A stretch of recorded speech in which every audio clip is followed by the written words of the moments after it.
Hi guys, this is Katy. Welcome back to my kitchen, the land of sweet experiments and zero regrets. Today I'm making a perfect weekend treat, cheesecake brownies. The recipe is easy and honestly I'm doing it for the first time on camera. So science plus a little suspense, let's see how it turns out. Room temperature ingredients blend smoothly and trap less air, which means fudgier brownies and a silkier cheesecake. So I'm getting everything out of the fridge now. Future smoothness starts here.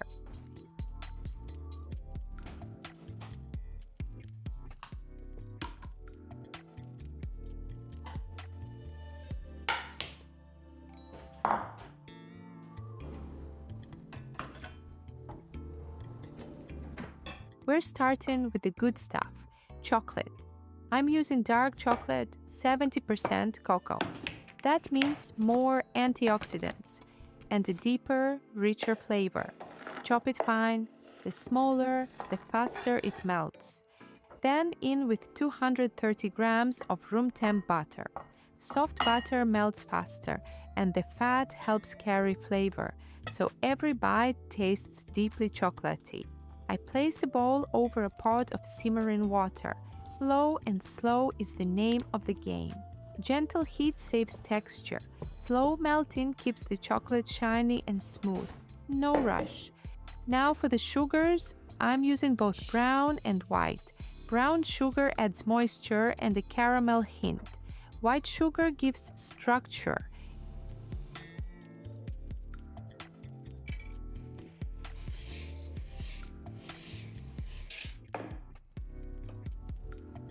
Time to sift. First, 120 grams of flour with a teaspoon of salt. Salt sharpens sweetness and balances bitterness. Then 3/4 cup of cocoa powder. Cocoa brings deep flavor and flavonols, those famous chocolate antioxidants. So we want it everywhere. A quick whisk unites the dry team without toughening the mix.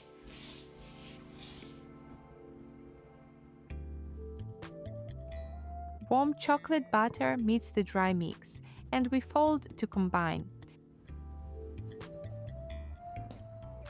Stir until smooth and unified. Overmixing can develop gluten and shift us from fudgy to cakey, so I stop at glossy and thick. Lava flow energy, not pancake batter. Secret weapon time. I always add a splash of strong coffee. A little coffee intensifies chocolate by boosting roasted and bitter notes without turning this into a mocha. Now the eggs. Eggs add structure and richness. Adding them one at a time keeps the batter silky and prevents curdling.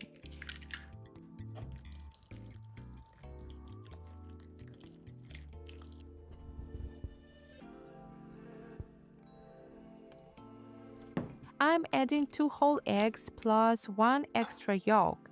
That yolk brings lecithin and fat for extra fudginess.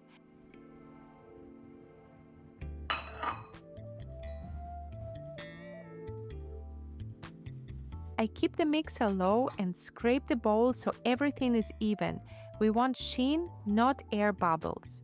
If you haven't already, this is also a good time for the tablespoon of vanilla to mingle in fully. The result? Thick, shiny, pourable brownie gold.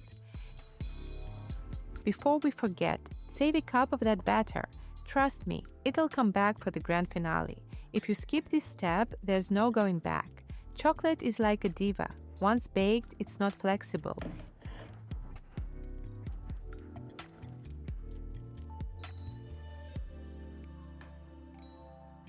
Pan prep is peace of mind. Parchment sling and a light buttering.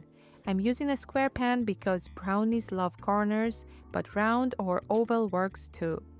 Batter in, nudge it to the edges and tap to pop big bubbles. Even layers bake evenly. Wild, I know.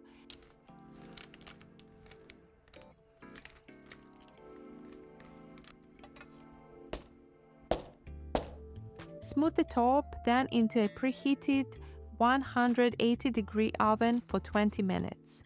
This pre-bake gives the base enough backbone so the cheesecake sits on top, not inside the chocolate hot tub.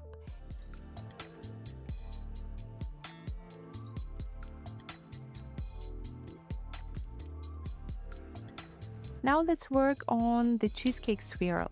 I'm using 230 grams of cream cheese,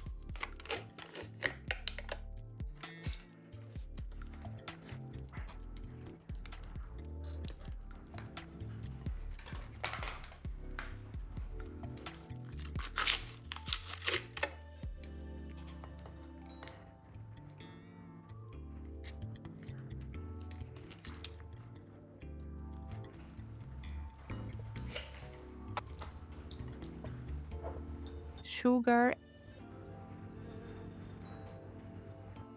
a touch of vanilla, and a pinch of salt. Start mixing gently with a spatula, give it some love. Then use a mixer for about 2 to 3 minutes. We want it fluffy, not fussy. Cream cheese brings protein and calcium. The sugar helps it set creamy, and salt turns the vanilla's volume up. Eggs now, 2 of them. Reason, they set the cheesecake gently. Think custard, not brick.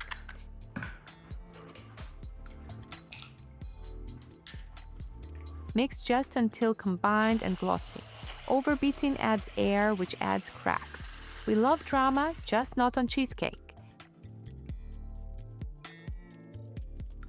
Time to bring the brownie out.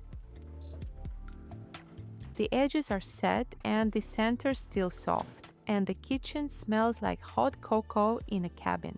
Cooling 15 minutes matters. Hot brownie would scramble the cream layer at the edges. Once it's warm, not hot, pour the cream cheese mixture right on top. Gravity will do the smoothing. We will do the smiling.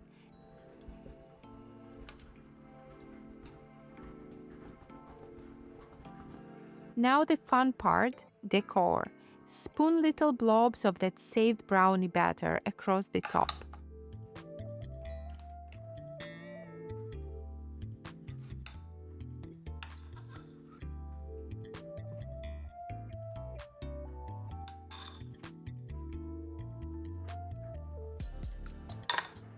Then grab a stick or fork or spoon handle or a magic wand and swirl it around to create marbled patterns. Honestly, it feels like painting with chocolate. Picasso would be proud.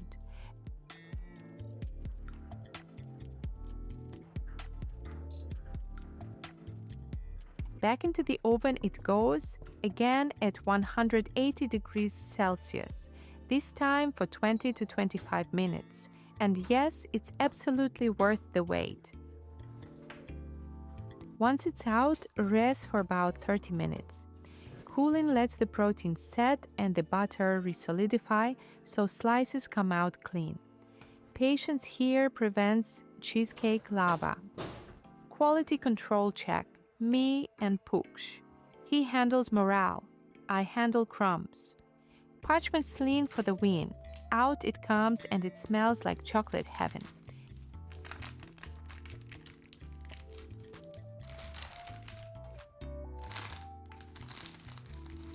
Time to cut it into neat squares or chaotic ones.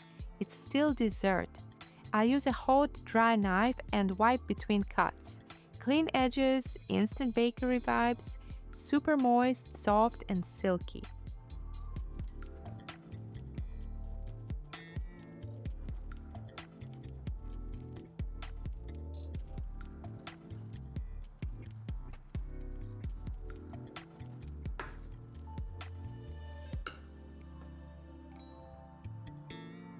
Time to taste.